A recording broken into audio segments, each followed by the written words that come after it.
Parliamo di Renato Soru e del cosiddetto, tra virgolette, sorismo. Lo facciamo con Salvatore Mannuzzo, magistrato, deputato di Ex sinistra e tutto, scrittore. Ex magistrato? ex magistrato, ex deputato, no, scrittore forse ancora, Scrittore ancora. E allora, forse, manteniamo sulla corda i suoi seguaci, diciamo così, tra virgolette, i no, suoi fans. insomma, non saranno neanche tanti. Senta, intanto io le chiedo un giudizio sulla campagna elettorale e sull'esito delle elezioni del 15 e 16 febbraio in Sardegna. Ma la campagna elettorale è stata una campagna elettorale anche molto animata da un certo punto di vista. Io rispetto a essa sono stato soltanto uno spettatore, però insomma chi l'ha fatta mi ha detto che si è giocata anche una posta importante di ansie, di attenzione, di anima, insomma, che sì, così mi dicono, insomma. D'altra parte ciò che la Sardegna si giocava non era poco, ecco, ciò che io credo la Sardegna ha perduto non è neanche pochissimo, insomma, ecco. Mi riferisco più al tipo di scelta che si è fatta che a quella che non si è fatta, perché la bontà della scelta che non si è fatta dipende proprio dalla pessima qualità della scelta che si è fatta. Senta, per queste elezioni Ha vinto il peggio, ecco. Per queste elezioni si è parlato anche di illegalità perché sia Berlusconi che Cappellacci erano in continuazione in onda e hanno subissato tra giornali e televisioni, mentre Soru non era allo stesso livello. Come mai secondo lei di questo però si è sempre parlato poco? Anche dopo? No, in Sardegna se ne è parlato abbastanza, diciamo, era uno degli argomenti di Soro e dei suoi sostenitori, insomma, non chiedeva certo e non si diceva certo votate Soro perché la televisione parla poco di lui, però insomma il tipo, la parzialità insomma dei servizi televisivi pubblici, l'onnipresenza di Berlusconi su ogni tipo di mezzo di comunicazione, questa veniva in Sardegna almeno, ecco, sottolineata, fatta risultare. Ma può anche darsi poi che alla fine sembri che non se ne è parlato tanto perché non è un fatto specificamente sardo.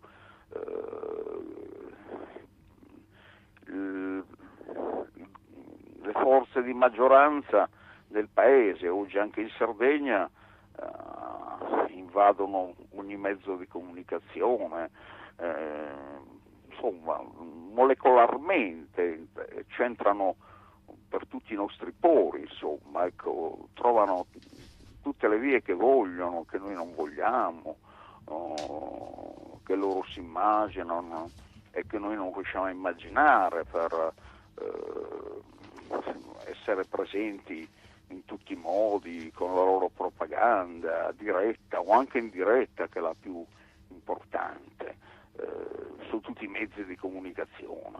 E quindi insomma non è stata una peculiarità sarda, ecco, questa onnipresenza di Berlusconi e dei suoi sui mezzi televisivi, per esempio.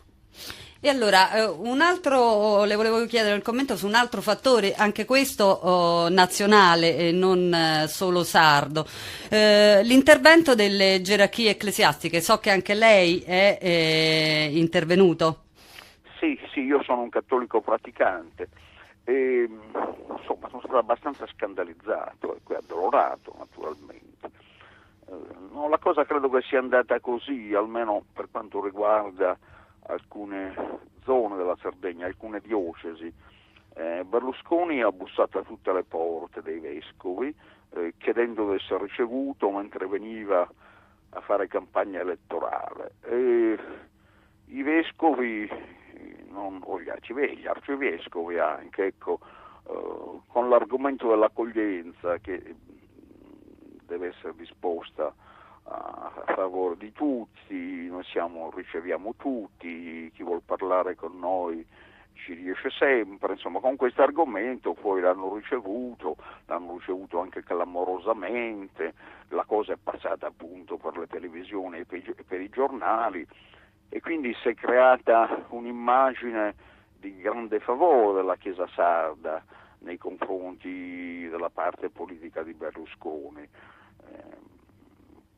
In qualche caso non era soltanto un'immagine, in qualche caso credo a Cagliari per esempio, per quanto riguarda la diocesi di Cagliari, che è la più importante, ecco, non credo che sia stata soltanto subita questa presenza di Berlusconi e accettata con qualche imbarazzo, può essere successo in qualche diocesi, naturalmente sbagliando, perché era evidente che Berlusconi veniva a raccogliere consenti, sì, che veniva come propagandista a favore di uno dei candidati, e quindi non si doveva ricevere nessuno dei candidati, insomma, non dico che non si dovesse ricevere soltanto Berlusconi, ma l'altro candidato non chiedeva di essere ricevuto, insomma.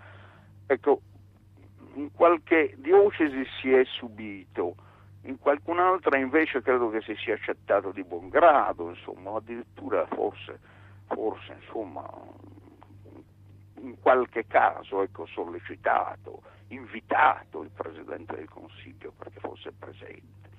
Ciò che adesso si constata è che è stato fatto assessore alla cultura, è stata fatta, anzi, perché una signora assessore alla cultura, una signora ingegnere, che è colei poi che ha organizzato la venuta in Sardegna, insomma, l'accoglienza, i festeggiamenti per la venuta in Sardegna del Papa in occasione degli festeggiamenti per i 100 anni della Madonna di Bonaria, della Basilica di Bonaria, insomma, delle celebrazioni della Madonna di Bonaria. Ecco, la Madonna di Bonaria è molto più, insomma, il riferimento del simulacro, eccetera, sono ovviamente molto anteriori ai 100 anni, ma 100 anni fa è avvenuta, credo, una sorta di riconoscimento, di consacrazione, insomma, ecco, si sono fatti degli amplissimi festeggiamenti ai quali è stato invitato il Presidente del Consiglio, eravamo distanti dalle consultazioni elettorali, e la signora che ha organizzato queste accoglienze, questi festeggiamenti, che li ha organizzati per la Chiesa sarda, insomma, ora è assessore alla cultura. Senta una cosa, prima di arrivare a Soru direttamente, di cause sui giornali ne sono state scritte tante di questa sconfitta. Lei che idea si è fatto? Ma guardi, bisogna mettere le carte in tavola, io sono un vecchio gauchista, non aderisco al Partito Democratico, però sono elettore di Soru, anzi lo sono state 2 volte, la volta che Soru ha vinto e è quest'ultima volta che ha perso. Ecco. Io non sono poi un fan assoluto di Soru, forse fan assoluti di Soru non ce n'è tanti. Ecco. Il motto che noi scherzosamente sceglievamo per giustificare la nostra scelta, quando dico noi intendo, insomma, qualcuno come me, insomma, ecco, non l'ho inventato io, quindi devo usare la prima persona plurale. Il motto che noi sceglievamo era meglio Soru che male accompagnati. La dice lunga. Era un motto un po' scherzoso, insomma, ecco. Intanto sa, la politica gioca sul possibile, non sull'impossibile, insomma, ecco. Si sceglie fra quello che c'è, non fra quello che non c'è, che non ci può essere, eccetera, ecco. E quindi ho votato con convinzione Soru perché comparativamente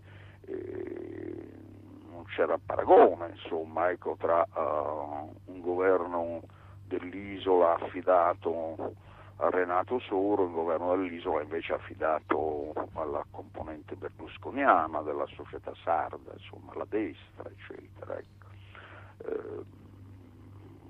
con molta convinzione, ripeto, anche perché il personaggio Soro è un personaggio, sì, contraddittorio in qualche modo, contraddittorio del resto siamo, credo, tutti, però insomma con i suoi punti di fascino.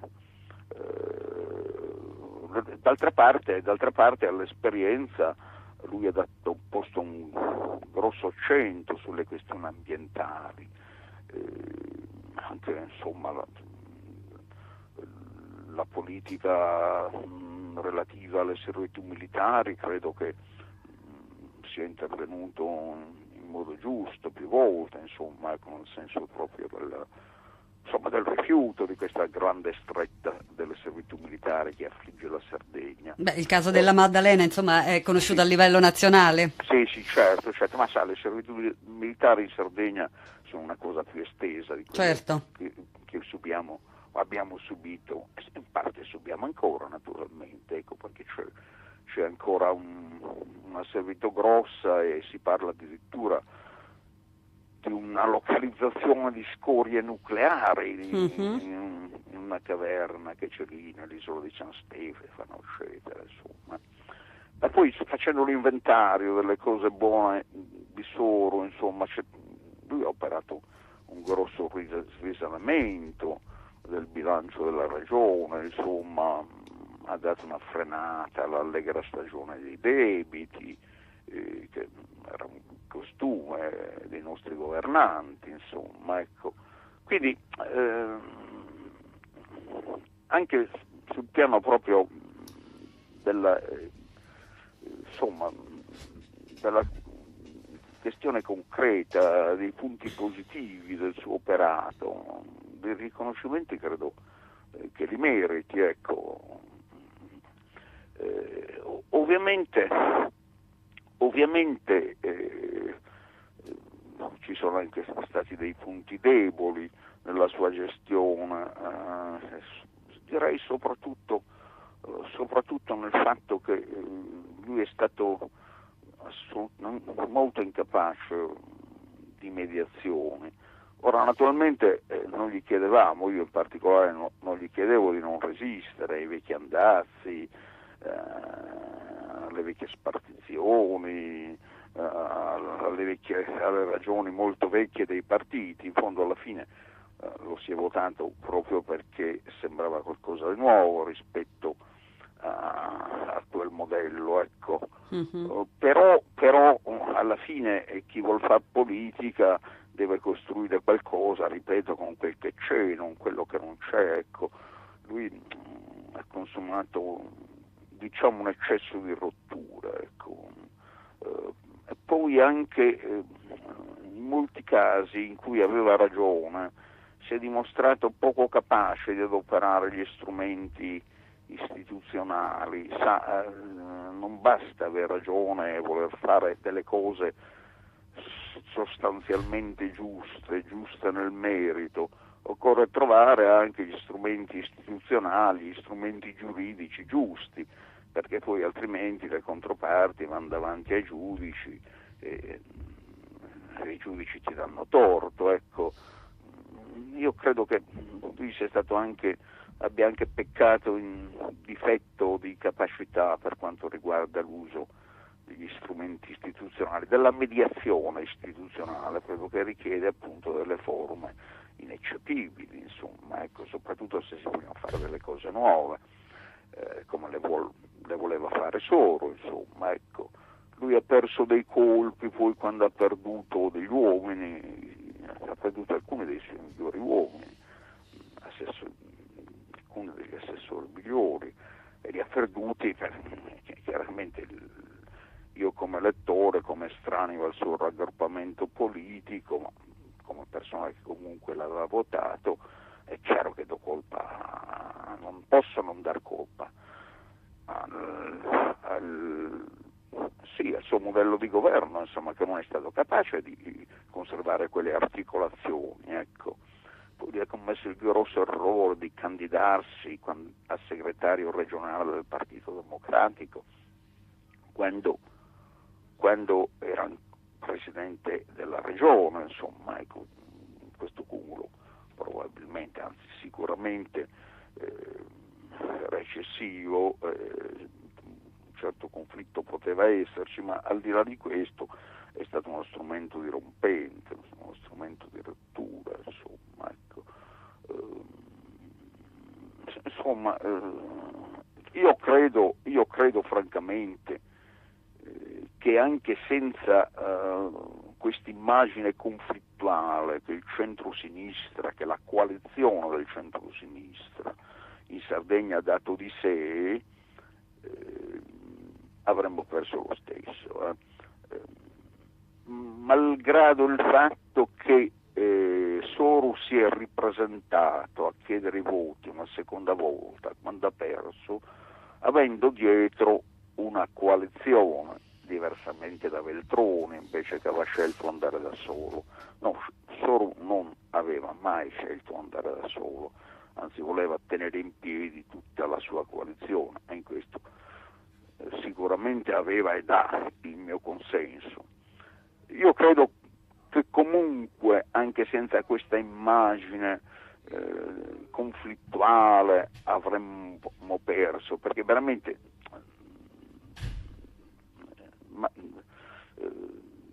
noi abbiamo giocato a vinci-perdi, insomma, vinci-perdi è un gioco che si fa in alcune regioni d'Italia, no, in Sardegna credo, in cui vince chi segna meno punti, insomma. Ecco, noi per una lunga fase abbiamo dato un'immagine molto conflittuale, noi centrosinistra, insomma, con l'intera coalizione, un'immagine molto conflittuale, ma proprio più che altro interna al Partito Democratico, cioè non è che non ci fossero altri conflitti, ma i conflitti più dirompenti erano quelli dentro il Partito Democratico. Si figuri che un esponente non isolato del Partito Democratico, anzi che ha avuto molte importanti solidarietà, a un certo punto ha impugnato davanti ai giudici l'elezione del segretario regionale. Ora, io non voglio entrare nel merito se avesse ragione nella sostanza o torto quel ricorrente. Certo che il ricorso ai giudici da parte dell'esponente di un partito è incredibile, perché se io aderisco a un partito chiede giustizia dentro il mio partito, agli organi del mio partito deputati a fare quella giustizia. Se poi non ci credo più a quel partito, allora posso anche andare davanti ai giudici, si intende, ma andare davanti ai giudici significa un totale atto di sfiducia nei confronti del partito. Ecco, allora non si può compiere quest'atto di sfiducia e chiedere insieme agli elettori di aver fiducia, capisce? Quindi si è data questa immagine terribilmente conflittuale. E questo naturalmente ha portato motivi alla sconfitta, insomma, ecco, ha reso la parte democratica, il centro-sinistra, insomma, ecco, per essere più specifici, molto, molto più debole. Io credo che avremmo perso comunque, le dicevo, ecco, perché il vento che spira è quello. Noi stiamo diventando tutti, anche in Sardegna, lo siamo poi da un poco tempo forse, ma ci stiamo rivelando sempre più tutti naturaliter berlusconiani, come diceva Norberto Bobbio. Ecco, berlusconiani non soltanto e non sempre per scelta esplicita, per voler essere seguaci di Berlusconi, ma perché ci piacciono le cose che Berlusconi, il suo mondo in realtà propone, perché anche Berlusconi poi è il prodotto di una certa scala di valori, ne è il fautore anche, si intende, ma prima di esserne il fautore ne è il prodotto, insomma c'è una sorta di circolo vizioso, insomma si rafforza. Poi la sua proposta, col fatto che è una proposta estremamente convinta di quella scala di valori, ecco, però lui non ci sarebbe se quella scala di valori non fosse in qualche modo già vincente. No, se lei pensa alla lunga, molecolare, appunto, corruzione che c'è stata, che continua a esserci, si intende. Guardi, attraverso le pubblicità, attraverso le televisioni, ma io non mi riferisco soltanto ai programmi di informazione, ai programmi più direttamente politici. Naturalmente questi programmi sono molto significativi, che si dicano solo certe cose, che altre non si dicano, non si rivelino, che si precluda l'accesso ai mezzi di comunicazione di massa, a certe voci. Questo è molto significativo, ecco, e produce delle conseguenze che sono molto negative. Però io credo che il veicolo della corruzione siano soprattutto programmi che non sono esplicitamente politici, lo sono molto però nella sostanza, i programmi di intrattenimento, i programmi di varietà,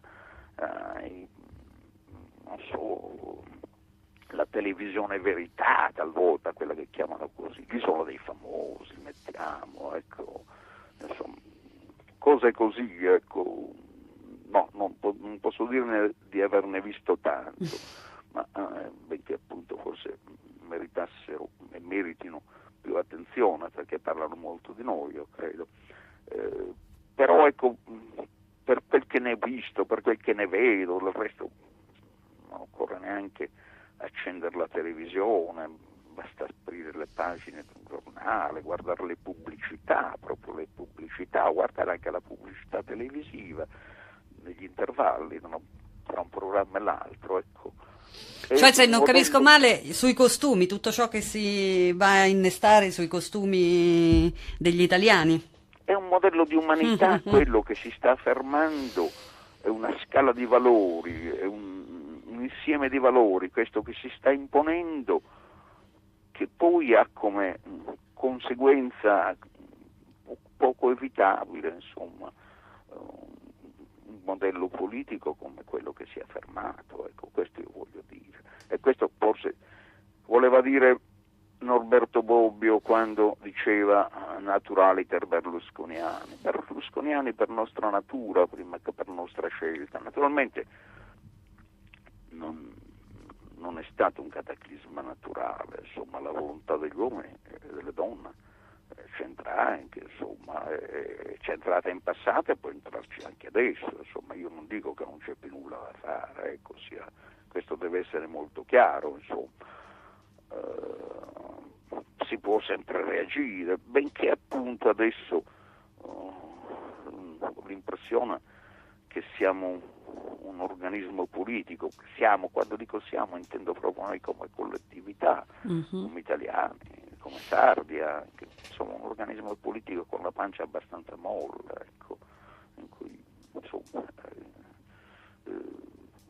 così certe cose marciano abbastanza passivamente, insomma, ecco, senza grandi capacità reattive, perché ogni giorno succedono delle cose che gridano vendetta, le reazioni collettive non sono tanto frequenti e tanto numerose, poi, ecco, non mi pare perlomeno, ecco, io adesso non so. Naturalmente non voglio dire che non ci sono, che non ci possono essere, una parte del nostro paese, una parte dell'Italia, una parte della Sardegna anche, insomma, vogliono reagire, cercano di attrezzarsi per reagire, eccetera, ecco, però noi stiamo vivendo una fase di grossa debolezza, mi pare, grossa debolezza democratica, insomma, ecco, questo voglio dire, insomma, ecco, si può reagire, si deve reagire, sia appunto sul piano di una opposizione immediatamente politica, insomma, ecco, ma sia sul piano anche proprio di una conversione morale, che ha senso proprio se è una conversione collettiva, se certi valori che si sono affermati vengono contestati dentro le coscienze, se fatichiamo un po' per acquisirne di diversi, e la fatica non può essere una fatica solo di singoli, insomma, ecco, è una società intera o una parte importante di una società che si deve spostare, insomma. Io capisco anche poi naturalmente che ci sono sempre state delle avanguardie, delle persone che guidano o che danno dei segnali, delle testimonianze anche di scelte democratiche, di scelte positive, di scelte ispirate per esempio a una riforma della politica reale, eccetera, ecco. Però queste scelte bisogna farle passare attraverso la coscienza collettiva, perché altrimenti insomma, se uno non riesce a convincere, parla al vento, insomma, ecco, bisogna cercare di convincere, e per cercare di convincere io credo che si deve affrontare la questione sul piano dei principi, cioè delle scelte di valore. Questo dovrebbe fare il centrosinistra? Ce la fa secondo lei? Appunto, come le stavo dicendo, lo fa poco perché è in grosse difficoltà, lo fa poco sia nel paese che in Sardegna. Poi adesso stiamo appena iniziando con l'opposizione, sia nel paese, c'è stata nel paese, sul panorama nazionale c'è stato l'alternarsi della leadership di Veltroni a questa attuale che è sempre provvisoria, di Franceschini, quindi insomma forse è meglio non dare dei giudizi molto avventati, insomma, ecco, accogliere con qualche beneficio chi si presta a guidare una resistenza appunto a questo modello di governo non soltanto dello Stato o degli enti locali, ma governo proprio anche delle anime, insomma, ecco, che si sta affermando. Quindi io sono disposto a concedere, tanto più poi in Sardegna, dove la sconfitta del centro-sinistra è di ieri, ecco. Però ho l'impressione che siamo un po' disorientati, insomma, ecco, che fatichiamo un poco a cominciare. Questo lo dico con particolare riferimento alla Sardegna anche, ecco. Si deve fare, però, guardi, guai se non resistiamo a questa cosa, ecco, guai se non resistiamo, abbiamo una responsabilità grossissima nei confronti anche di quelli che vengono dopo di noi, insomma. Io non soltanto figli ma ho nipoti, anzi mi sento ancora più responsabile nei confronti delle mie nipoti che sono più giovani, ovviamente, insomma, delle mie figlie che sono mature, insomma, io sento che abbiamo delle responsabilità nei confronti di noi stessi e di quelli che vengono dopo di noi, insomma, ecco.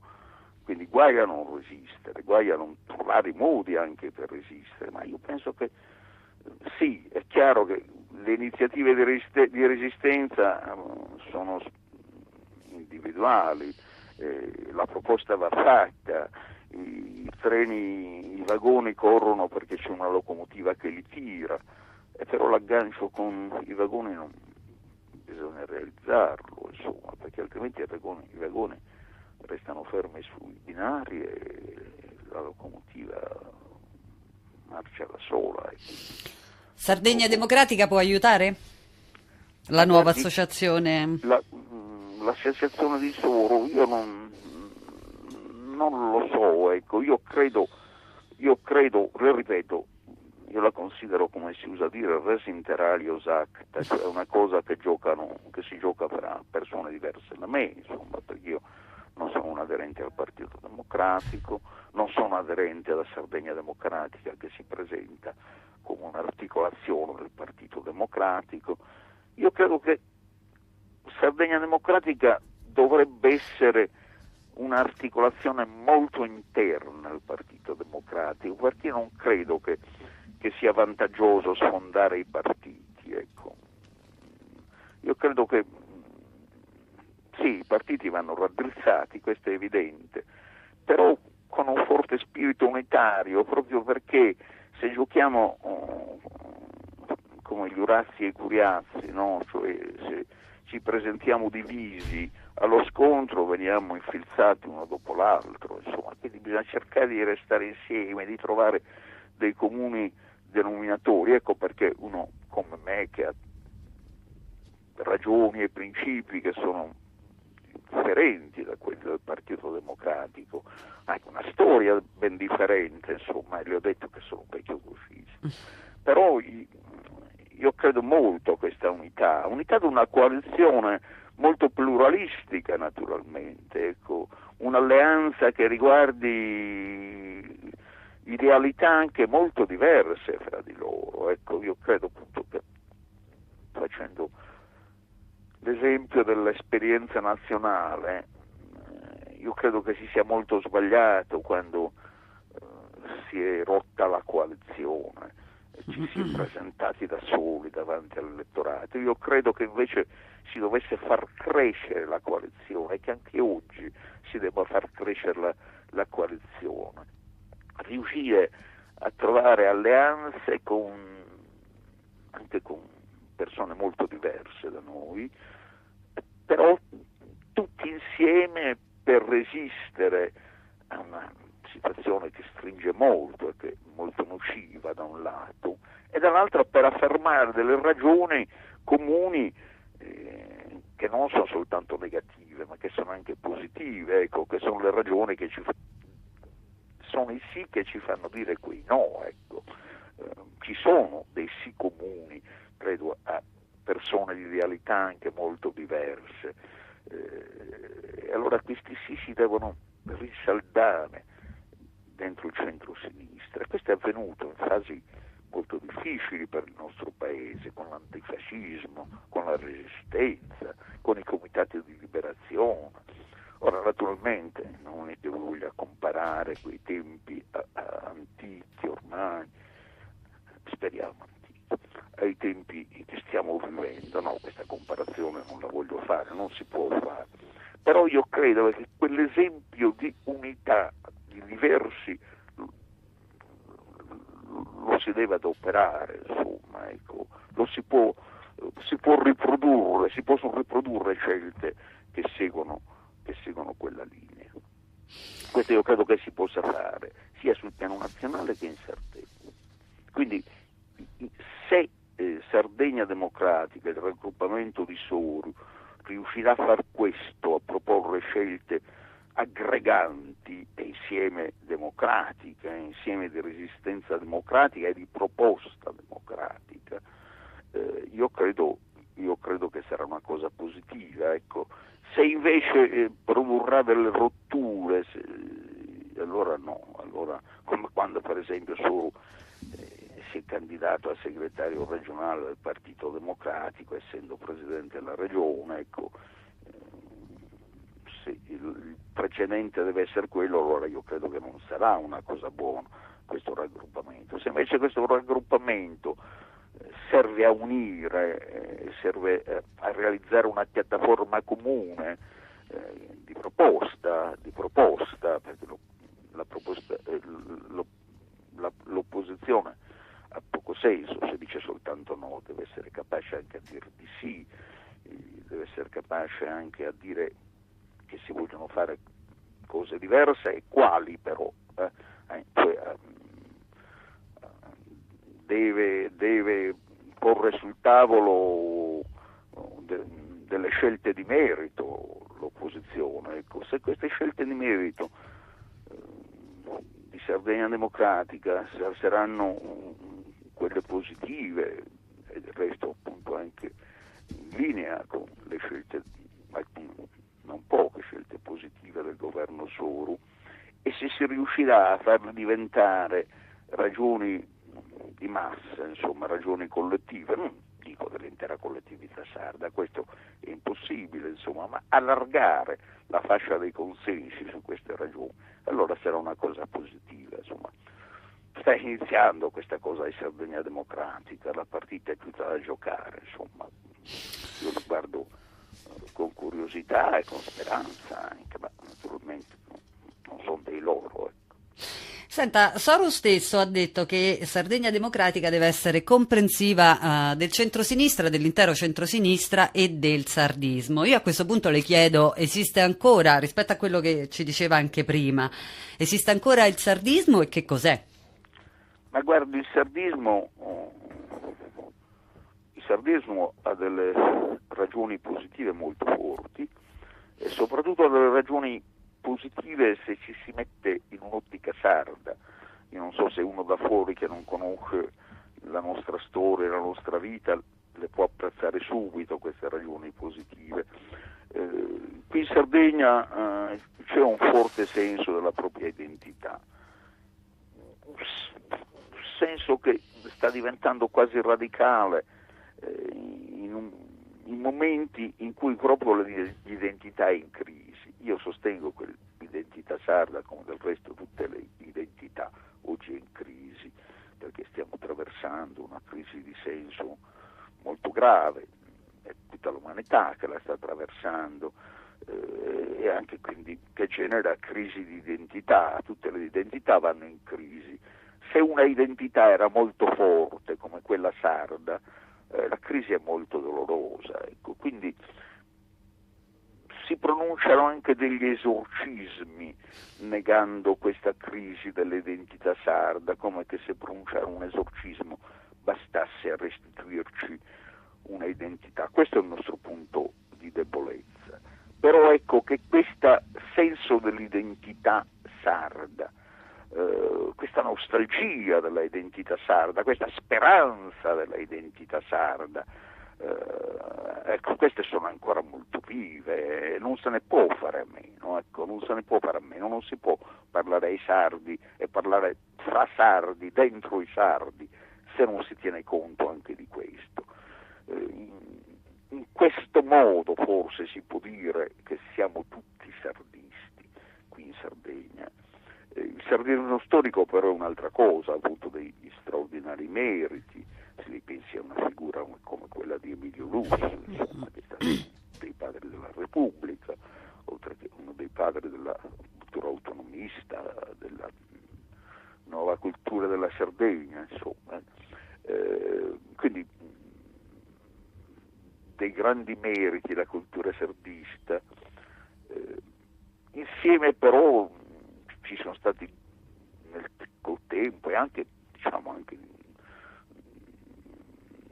storicamente, insomma, già nei rapporti col fascismo, ecco, si è ceduto a gravi tentazioni, ci sono state delle conversioni a destra, mi riferisco a tempi lontani, ecco.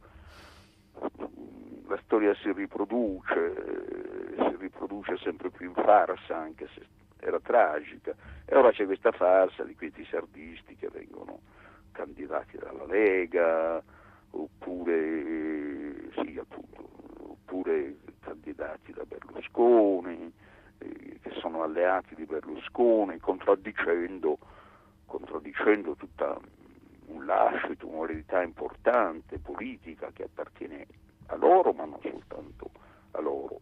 È vero che ci sono anche degli altri sardisti però in Sardegna, perché c'era il Partito Sardo d'Azione che si era alleato con la destra, che si è alleato con la destra, che ora sta in Consiglio regionale con la destra. Però c'erano anche degli altri sardisti che si chiamavano Rossomori, dal titolo di un libro Peppino Fiori, lo scrittore giornalista Peppino Fiori, che parlando di Lussu ne parlava appunto come del capo dei Rossomori. Così si è dato questo nome, Rossomori, a una lista di sardisti democratici, insomma, ecco. Io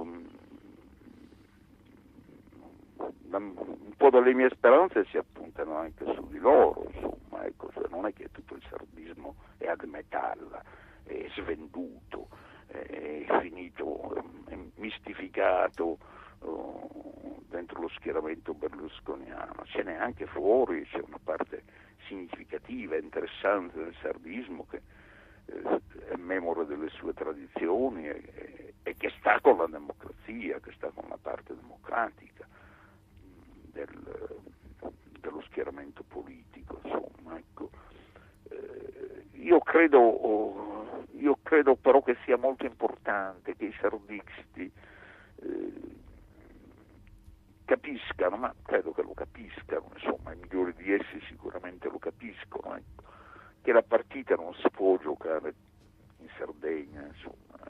Sì, naturalmente la partita sarda l'ha cominciata in Sardegna, è chiaro, insomma, ecco, dentro il popolo sardo, col popolo sardo, muovendo il popolo sardo, cercando di muoverlo, insomma, cercando di muoverci, perché poi ciascuno di noi non è una cosa diversa da questo popolo, insomma, ci sta dentro, ci stiamo dentro, insomma, quindi dobbiamo cercare di muovere.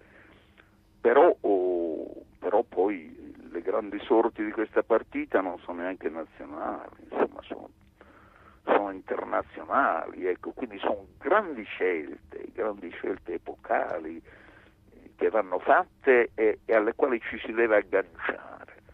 E queste scelte sono scelte fondamentalmente etiche, appunto, è una scala di valori diversa da quella corrente, diversa da quella proposta continuamente, intensivamente dai mass media. È una diversa scala dei valori che bisogna ritrovare, inventare insieme, innovare, insomma, ecco. Ed è una scala di valori che dà forma al pianeta, insomma, ecco, perché poi è la salvezza del pianeta, le grandi sofferenze del pianeta che sono quelle che ci pesano sulle spalle, insomma, ecco, se non poniamo mente a queste ragioni epocali e generali, insomma, proprio della terra, del mondo, insomma, ecco, io credo che siamo comunque perdenti e miopi. Ecco, quindi se si vuole essere sardisti si deve investire anche di questo tipo di ragioni, io credo. Senta, in ultimo, c'è anche un libro che ne parla, Il Quinto Moro, che esiste il sorismo? Esiste il Sorismo? sorismo? Sì, Ma guardi, neologismo. sì, ho capito che cosa vuol dire con sorismo, insomma. Ma io non credo che sia una cosa molto forte, soprattutto se ora solo ha perduto. Io ho visto che anche,